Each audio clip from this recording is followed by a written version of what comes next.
Before Speaker Knockerz would have a list of clients he sold beats to that included Meek Mill, Gucci Mane, and 2 Chainz. Before he came out with the mixtapes Flight Delayed, Married to the Money, and Married to the Money 2, also Finesse Father. Before his Rico Story Trilogy would blow up online.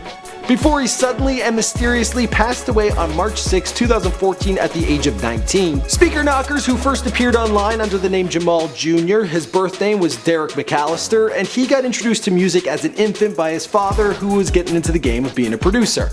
He looked up to many artists, but Soulja Boy was his favorite because he managed to stay independent and build up his own brand on his own.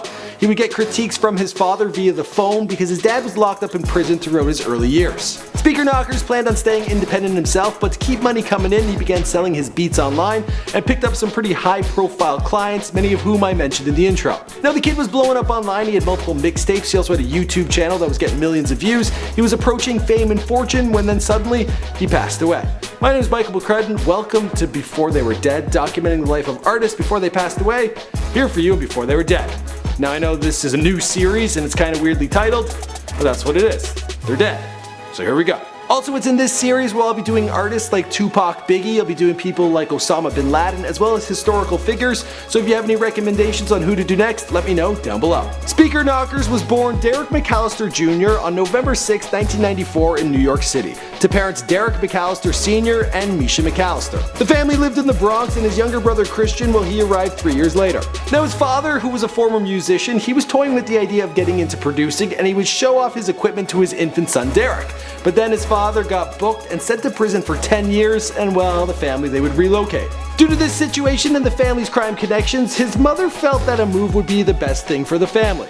That's when Misha and her 2 boys, they packed up their things and moved to South Carolina. The woman's also a practicing Christian, so she felt, well, she'd be closer to her church and the kids would get a better education. The schools at least would be safer. Far removed from the hip-hop culture so prominent in New York City, young Derek still fell in love with hip-hop and would search, collect, and research hip-hop culture. His favorite of them all? Well, it was Soulja Boy. At the age of 13, he read that Soulja Boy had created his earlier work on FL Studios, which would later be renamed Fruity Loops. So young Derek, he got a copy for himself. He could only get the trial version, but day and night he would practice on it. He couldn't save anything, but he'd be making beats relentlessly. Never stopped. He stayed in contact with Pops, who was in the joint, and he would play his music over the phone. His dad would offer him a critique and they would work together.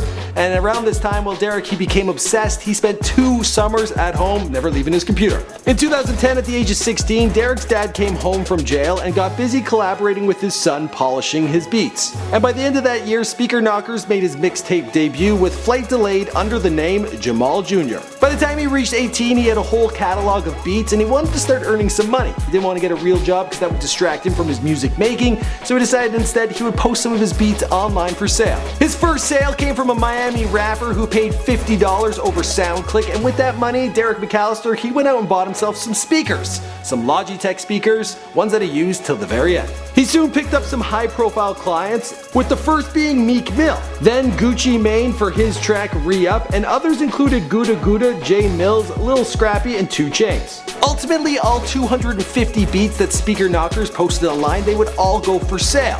And all of a sudden, the kid was making bank. It was time for him to buy a car, and he got himself a black-on-black Camaro. For a high school kid, he was obviously doing very well for himself, but he wanted to do something else. Next step, he wanted to become a rapper. He started rhyming on his own beats and came out with 3 mixtapes: Married to the Money, Married to the Money 2, and Finesse Father. He was finding a massive audience all over the country, especially in New York and Chicago, and his YouTube videos, well, they were getting millions of views. Speaker Knockerz even toured outside of his home state of South Carolina, going as far as the Midwest. And you just gotta take a look at his Twitter account, which still has 80,000 followers. Yeah, the dude was pretty popular. Now, labels including Atlantic and Universal Republic were knocking on his door, but Speaker Knockerz was determined to cross over independently and take the big money when he commanded a larger audience. Around this time, he also sat down for one of the most awkward interviews I have ever seen. Let's take a look. Crazy song.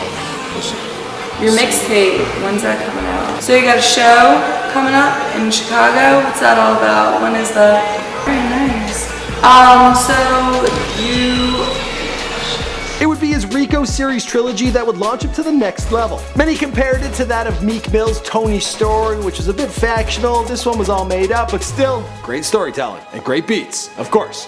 From there, things really started to take off, and his single Lonely on iTunes, well, it sold in the thousands. So popular, in fact, Drake was caught singing it one night at a nightclub. Then he had another track known as Freak Ho, and this generated a Vine craze with children all over the nation dancing to Freak Ho and then sharing their crazy moves with their friends. Now, a few months after his 19th birthday, Derek went missing for more than 3 days, but his computer was left on and he had studio time set up. His parents were baffled. Eventually, they contacted the police, who decided to break open the garage, and there they found Derek, who had passed away.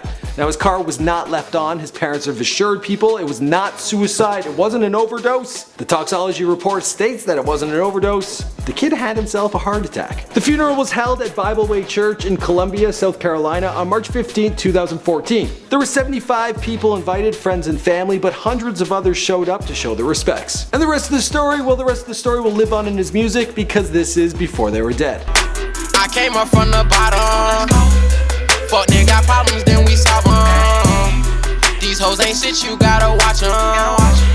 Don't want the sex, just want the top on. My name's Michael Kredd. Thanks for checking out this brand new series. Let me know what you think about it in the comments down below. Also, let me know who you want to see in a future before they were dead. I read all the comments. Check out some of my other videos. You might need to pick me up now because that was a little darker depressing. Alright guys, I'll see you in the next one. I've noticed your outfit today. I'm a fashion retail major myself. I'd like to know what you're wearing right now and what inspires you, because you do have a very different, interesting way of dressing.